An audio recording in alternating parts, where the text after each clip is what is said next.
Fala pessoal, saudações! Eis-me aqui novamente no meu canal no YouTube, onde faz algum tempo que eu não apareço, né?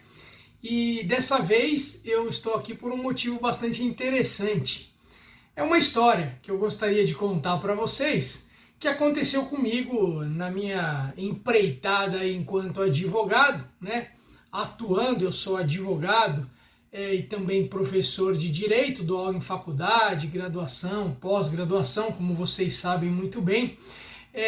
Recentemente eu passei por um episódio que eu até cheguei a contar para alguns alunos e alguns colegas mais próximos aí do meio da advocacia, do meio jurídico.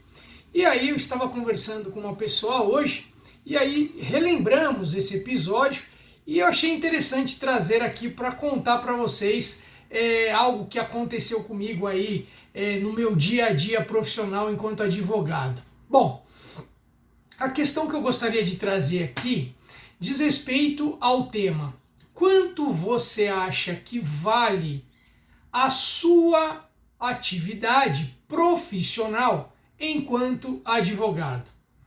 Quanto que você acha que vale o seu tempo, o seu conhecimento, os seus estudos, tudo que você já investiu na sua carreira profissional para que você chegasse aonde chegou hoje? E isso tudo, quanto você acha que caberia de maneira razoável e justa você cobrar diante de uma prestação de serviços jurídicos? Bom, isso aqui é um grande dilema, né? Obviamente é um grande percalço, é um grande enigma, uma grande questão que deixa a cabeça dos advogados e das advogadas aí mais ou menos em pandareco, né? Principalmente se você é um advogado ou uma advogada recém-formado, eu imagino que você deve já ter ligado para alguns colegas para conversar a respeito disso. Ou seja, estou aqui com um processo judicial, ou com um contrato, ou com uma defesa administrativa, com um inventário, com um processo de divórcio, com uma ação indenizatória. Quanto que eu cobro por esse serviço? Muito bem. Obviamente, existem várias metodologias de cálculo para que você possa estabelecer o valor adequado pelo seu serviço. Evidentemente que você tem que considerar o quanto tempo você tem de formado, quais são qual é o seu currículo, se você tem pós-graduação, não tem, quanto tempo você se dedica àquela área de atuação, você é ou não é um especialista naquele segmento onde você vai atuar naquele processo judicial ou naquele caso. Então, quanto tempo você vai demandar, tudo isso você tem que analisar, tá bom? Obviamente, existe uma tabela, a própria OAB, a Ordem dos Advogados do Brasil, nos favorece nesse sentido ao estabelecer alguns parâmetros na chamada tabela da OAB, né? Vocês sabem muito bem que honorários advocatícios é a remuneração, é a prestação de serviços que se deve ao advogado na atuação profissional, na sua atuação profissional. Vocês sabem também que o advogado tem dois tipos de honorários a receber, tem direito a receber duas modalidades de honorários. São os honorários sucumbenciais, que são aqueles que ele recebe de acordo com os parâmetros do Código de Processo Civil, artigo 85 ali, né, que estabelece uma proporção, uma porcentagem entre 10 a 20% do valor da causa ou da condenação, como regra geral, né? Então, estes são os chamados honorários sucumbenciais, que são aqueles que você recebe em um processo judicial na eventualidade de o seu cliente vencer o processo. Mas existem os chamados honorários contratuais, que são aqueles que o advogado combina, contrata com o seu cliente para poder receber, independente até de ele ganhar ou não o processo. Evidentemente, existem várias cláusulas contratuais, onde você pode colocar ali uma cláusula onde você só vai receber se o seu cliente ganhar o processo, né, que é chamado de no êxito, né, que é o ganho no êxito, mas você também pode colocar cláusulas contratuais que você recebe o valor dos honorários independente de o seu cliente ganhar ou não o processo judicial. Afinal, a prestação de serviços jurídicos na condição de advogado é uma atividade de meio, não de fim, né? A gente, como profissional, não atua garantindo resultado. A gente faz o melhor que a gente puder para trazer o melhor benefício ao nosso cliente, ok? Pois bem, então, independente do caso aí, se é um processo judicial ou um procedimento extrajudicial, onde não há processo judicial, logo não haverá honorários advocatícios sucumbenciais, você vai negociar com o seu cliente, fazer um contrato de prestação de serviços jurídicos, também conhecido como contrato de honorários advocatícios, e ali você vai, juntamente com o seu cliente, estabelecer os valores e a forma de pagamento, com prazos, com parcelas, se for o caso, da forma como você entender pertinente, desde que seu cliente aceite, ok? Muito bem. Então, panoramicamente, este é o tema. Agora vem a história que eu queria contar para vocês. Algum tempo atrás, eu estava no meu escritório, estava trabalhando, né, atendendo alguns clientes, fazendo algumas reuniões, até que num determinado momento do dia, logo pela manhã, eu recebi uma ligação de uma pessoa que era uma indicação de uma outra pessoa muito conhecida, né? E essa pessoa me ligou, eu atendi o telefone, ela se apresentou, disse quem era, quem havia indicado ela para mim, e nesse momento a gente começou a conversar e ela explicou a situação dela, a gente bateu um papo rápido e tal, até que, resumindo, ela contou toda a história e ela perguntou se eu atuava naquela área, que era a área civil, né, a área de direito imobiliário, contrato, locação. Eu informei a ela que eu atuava e ela perguntou aquela fatídica pergunta que todo cliente nos faz após um período de conversa, né, tratando sobre o caso dele. E aí, doutor, quanto que fica para o senhor atuar nesse caso para mim? O caso era elaborar um contrato de locação de um imóvel residencial, né? Ela era a locatária, né? E ela estava pedindo para mim, porque a outra pessoa era uma pessoa relativamente conhecida também, que ela poderia ajudar, ela se disponibilizou a viabilizar o contrato para reduzir as despesas, não estava em uma imobiliária, então ela fez essa pergunta para mim. No momento em que ela perguntou, eu dei o valor, né? Eu estabeleci ali o quanto que eu achava que era razoável. Existe na tabela do OAB um preço, né, para você elaborar um contrato. Tá ali, se eu não me engano, na faixa, eu até dei uma pesquisada ali, tá na faixa mais ou menos de R$ 4.500. Obviamente era um contrato baixo, né? Era uma locação de um imóvel simples, não era um valor de aluguel muito alto, era um valor que girava um pouco acima do montante de um salário mínimo. Então eu entendi que também não era o caso de cobrar esse valor, considerando que existe também na tabela do OAB a possibilidade de você cobrar uma porcentagem do contrato, né? E aí eu acabei estabelecendo um valor que eu entendi razoável, justo para aquele caso concreto. Ao passo que ela começou a pechinchar, né? Ô doutor, mas não dá para baixar um pouco? Eu vou pagar aluguel, eu sou uma pessoa simples, eu trabalho o dia inteiro, meu salário não é alto, eu tenho uma família, eu não tenho marido. Começou a argumentar de maneira a tocar meu coração, né? Com sentimentalismo. Eu, analisando aquela situação, confesso que fiquei tocado, né? A situação toda que envolvia, considerando ainda que era uma indicação de uma pessoa com a qual eu tenho um grande respeito, uma admiração, uma consideração. E aí eu acabei aceitando os argumentos, reduzi o valor. Ainda assim ela não se deu por satisfeita.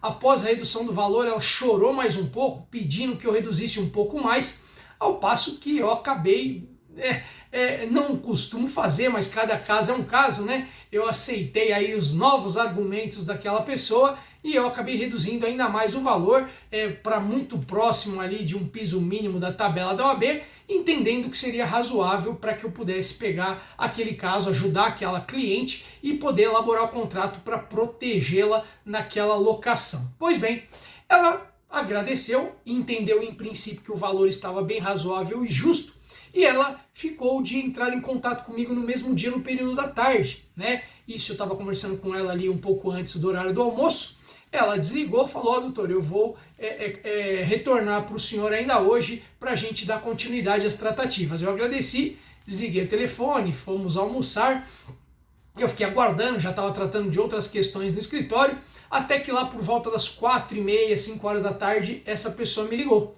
né? Eu atendi o telefone, reconheci a voz, de plano eu já falei, opa, tudo bem com a senhora, como é que tá, tal, conversando já amistosamente e já otimista, uma vez que ela tinha retornado, eu entendi que ela ia querer fazer o contrato, né? Falei, bom, pois bem, então vamos lá, né? A senhora vai fazer o contrato de locação, eu vou precisar de alguns documentos, algumas informações, como o valor de aluguel, né? O imóvel, o endereço, como vai ser feito o pagamento, os dados, documentos pessoais e tal, todas aquelas informações cabíveis para elaborar o contrato, ao passo que ela, com uma voz um tanto quanto constrangida, disse para mim, ô doutor, eu queria conversar com o senhor uma questão, eu estou um pouco até desconfortável, estou sem graça de tratar a respeito disso, mas eu queria, na verdade, te agradecer pela sua gentileza, pela sua cordialidade, pela educação com a qual você me tratou, que eu fiquei muito grata, muito satisfeita e fiquei até constrangida, uma vez que eu vou acabar não fazendo esse contrato com o doutor. Eu, em princípio, achei estranho, falei, poxa, grato eu fiquei pela ligação dela, né, um feedback, uma consideração que ela teve comigo de me dar um retorno, conforme ela havia prometido, mas ela não ia fazer o contrato comigo. Eu estranhei e falei, mesmo, mas o que aconteceu, né? Não vai mais alugar a casa, aconteceu alguma outra coisa, tal. Foi aí o momento que ela disse assim, olha, doutor, na verdade, eu estava conversando com alguns parentes agora no período da tarde, e eles me indicaram uma outra profissional, né? E eu entrei em contato, expliquei também minha situação, e essa pessoa era recém-formada. É uma advogada que acabou de se formar na faculdade, né? Tá começando, então eu quis também como uma forma de dar uma força para ela, e ela disse que aceitaria fazer o meu contrato em um valor bem abaixo do valor que o doutor estabeleceu. Então eu acabei escolhendo fazer com ela, né?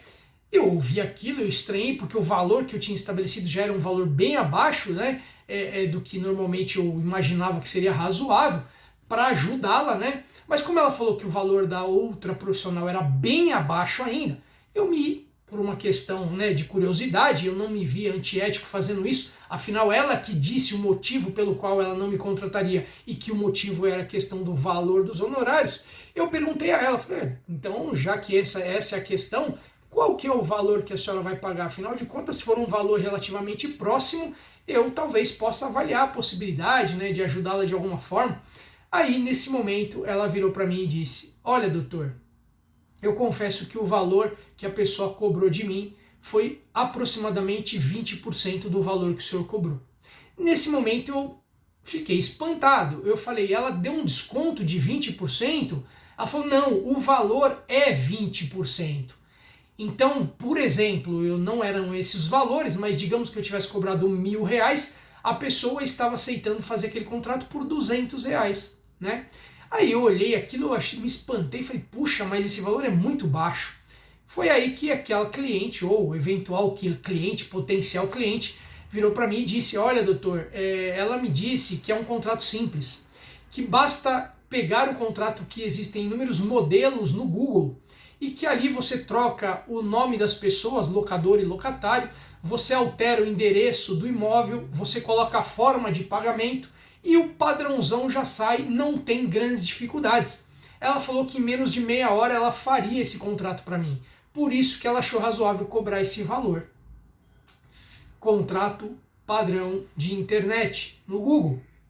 Pois bem, eu fiquei meio sem palavras ali naquele momento, analisei ali a situação, mas não achei cabível questionar o comportamento da outra colega e muito menos discutir com a senhora com a qual estava falando. Acabei aceitando os argumentos dela, desejei muita sorte e sucesso, que desse tudo certo, e aí desliguei o telefone e fiquei pensativo, fiquei meio, né, encabulado, fiquei meio tipo intrigado, falei, como pode, né? Quase revoltado, eu diria. Pois bem, e esse episódio passou, como eu disse, foi algum tempo atrás, né? Ao passo que, recentemente, eu estava conversando com alguns colegas, tal, e aí eu encontrei a pessoa que me indicou, e aí esta pessoa me contou a história que aconteceu com aquela moça que tinha me ligado. E aí, ela disse que a moça, de fato, alugou aquele imóvel, ficou ali, se eu não me engano, algo aproximadamente de 18 meses, 24 meses, assim, um período um pouco inferior ao contrato padrão de locação de imóvel residencial aí, que é 30 meses, né? Que é um contrato que normalmente é feito. E aí ela terminou ali o período que ela tinha que se mudar por motivos pessoais, ela negociou com a locadora, acabou pagando um pequeno valor de multa ali, entregou as chaves, pintou o imóvel e está tudo resolvido, né? Eu lembro que quando aconteceu esse episódio lá atrás, eu conversando com um colega, ele me disse o seguinte: ah, Leonardo, calma, a pessoa pegou um profissional bem mais barato, depois que dá problema, porque o contrato às vezes não ficou tão bem feito, aí a pessoa vem nos procurar para poder resolver o problema delas. E isso, em tese, pode ser verdade, pode acontecer mesmo, né? Mas em tese também pode não acontecer, né?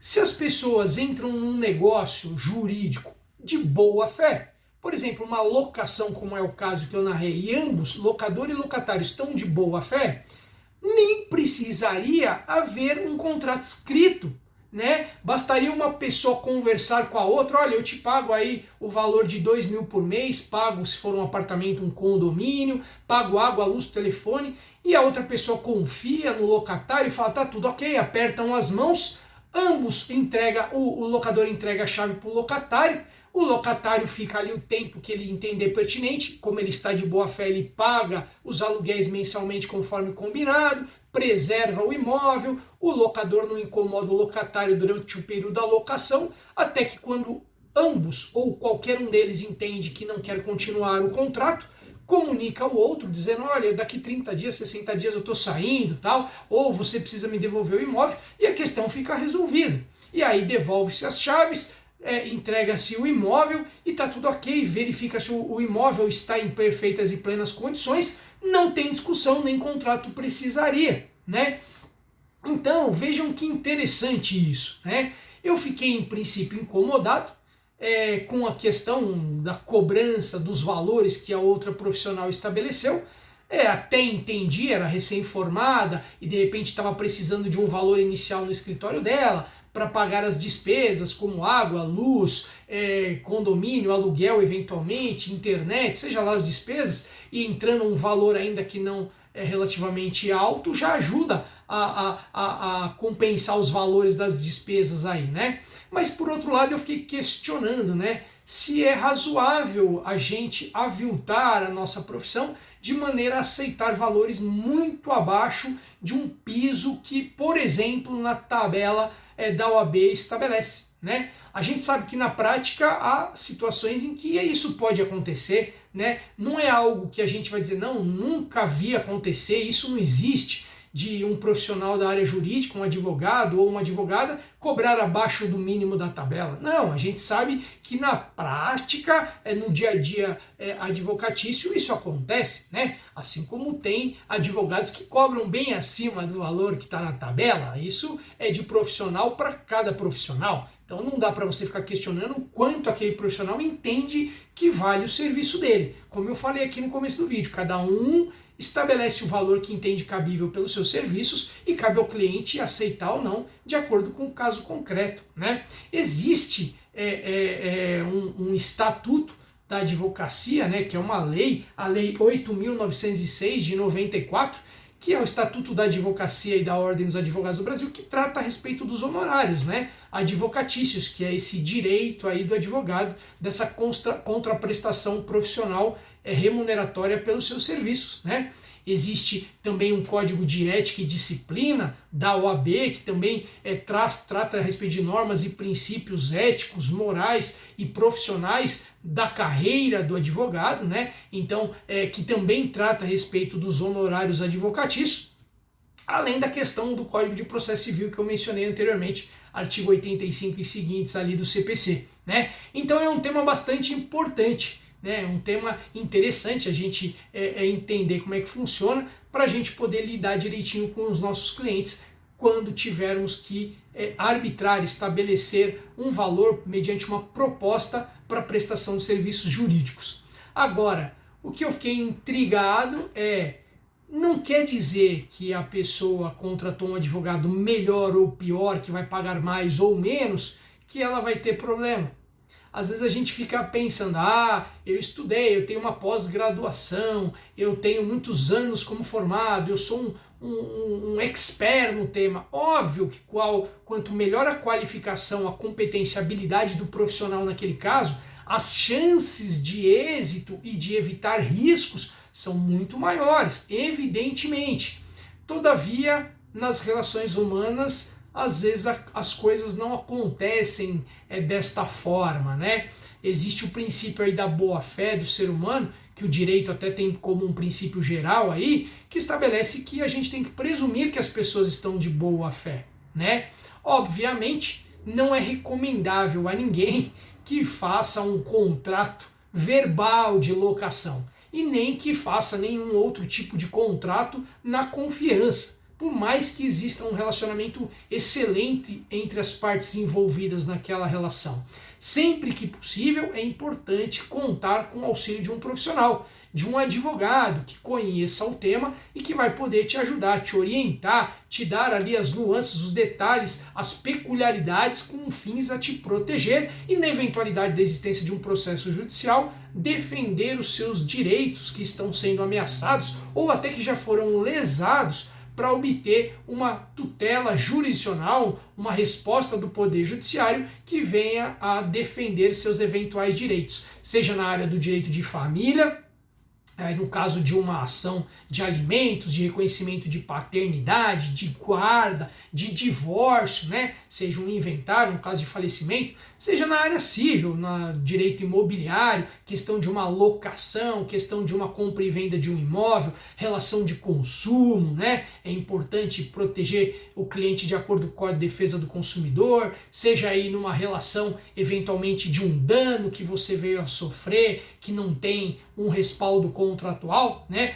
Um dano extracontratual, mediante uma colisão de veículos ou um prejuízo de um dano moral por uma ofensa à honra individual de cada um. Então tudo isso é importante ter um profissional que conhece do tema, conhece o ordenamento jurídico, a legislação, que conhece o entendimento dos tribunais, como que os magistrados costumam decidir em situações semelhantes, para poder te dar uma segurança maior para você poder ter os seus direitos protegidos, ok? Então, nem tudo é apenas honorários advocatícios, a relação cliente-advogado é uma relação pautada no aspecto de confiança. É muito importante, se você vai contratar um advogado, você confiar nesse profissional, de maneira que você se sinta segura e confiante para que ele possa defendê-lo nas circunstâncias que você esteja envolvido e que entende que possa ter um direito aí protegido perante o Poder Judiciário ou perante um órgão administrativo ou perante uma situação qualquer, ok? Muito bem, então essa é a história, o episódio, o caos, né, que eu gostaria de trazer aqui para vocês, que eu me recordei recentemente e que aconteceu comigo na minha atuação profissional como advogado e que eu imagino que você, se está como recém-formado, pode vir a passar por coisas semelhantes. Se já está algum tempo formado, talvez já tenha passado por algumas coisas parecidas.